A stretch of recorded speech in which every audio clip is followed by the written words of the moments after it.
violent pro-Hamas riot in Calgary this summer. The minor who assaulted Jake Birrell and his cousin Samantha Hamilton has been sentenced. But does the punishment fit the crime? Not exactly. The minor was sentenced to 12 months of probation. Jake and Samantha join me now from Calgary. Welcome back to the program, you guys. While we're talking, we're going to show the video of that protest that became a riot last July.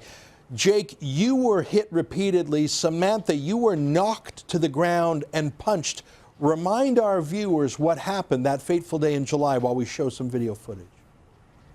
We were going down there so that we can express what we believed was freedom of speech.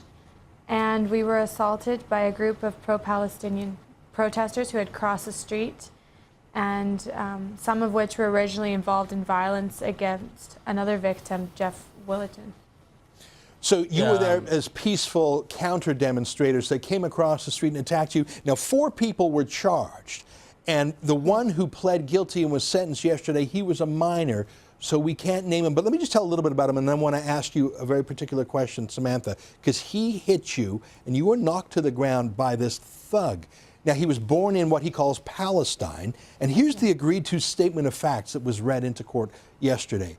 Here's why he came to Canada. I just got to read this to you.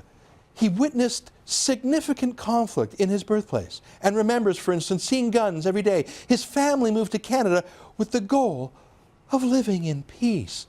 So this guy who claims he came to Canada for peace went to a pro-terrorist rally and beat you up. Do you think he felt remorse, Samantha? I don't. I do know he pleaded guilty, but he didn't, when asked if he had anything to say, didn't say anything. And I saw him smirking during the trial. Actually, a few people did. And the sheriff even kind of goes stand by him so he can kind of gain his composure again. So when your victim impact statement was being read into court, he started sort of not giggling out loud, but sort of, you know, showing his amusement with it. Did you see that as well, Jake? Yeah, a lot of the times when I was looking, he was turning to his friend who was there, and he was smirking at him, and then the sheriff had to go over and stand by him because he was, frankly, thought that Samantha was being disrespected.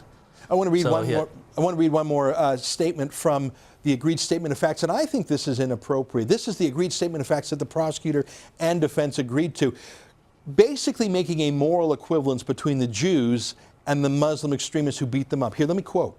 Both groups on the west side of the street continued to chant loudly.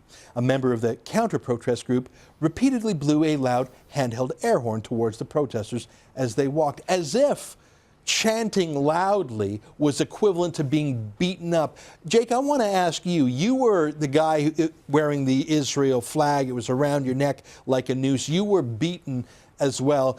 Do you feel like the prosecutor truly grasped the nature of the incident? This young offender was charged with assault, no jail time whatsoever. There was no hate crime charge. I understand in court yesterday there was a weapons offense mentioned. Do you feel like this case was treated seriously as the political Islam it was, or was this treated like just, you know, some street urchin who pushed someone? Well, it's hard to explain because the prosecution can only do so much for a youth offender, but the fact that they left the side of the hate crime out was really disturbing.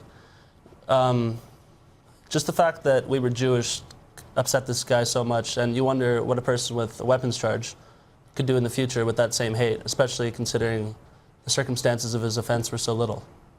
We're out of time, Samantha and Jake. I want to talk to you again in the future. I'm pleased you're on the show. I'm glad this guy has some sentence.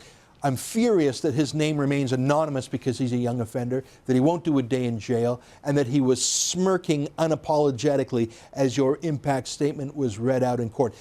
And I'll just say to the viewers before we go, the other 3 thugs who were charged with offenses will be in court, Samantha, on February 9th in Calgary. Is that right? Yes.